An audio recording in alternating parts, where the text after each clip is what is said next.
Hi, I'm Sheila Walsh. Welcome to my home office here just north of Dallas. And today on BeliefNet, I get a chance to answer some of the questions that you have sent in about prayer. Great questions. Thank you so much for being so honest. So let's get to them. First question here is from Scarlett.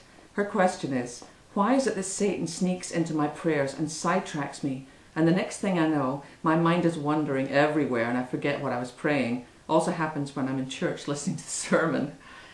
I think that's probably something we have all experienced. And I think there's two things to bear in mind. One, we are human and we are very over-occupied with things. You know, we live in such a fast-paced world that we're always multitasking.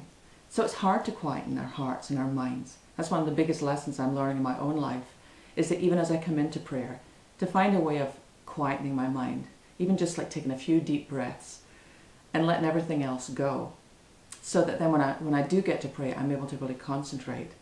But the other thing is, we need to remember that we do have an enemy. Scripture describes Satan as someone who prowls around like a roaring lion, seeking whom he might devour. So there's nothing he would love more than to distract you from prayer. Perhaps it might help you even just to have a little list of some of the things that you want to pray for. Sometimes we think we have to pray with our eyes closed, but it's a conversation with our Father. So I don't think you have to do that at all. But I would try and find a place. What I've done is in our home, there's a little closet that's under our staircase. I've taken it over, and that's my little prayer closet. And I just go in there by myself.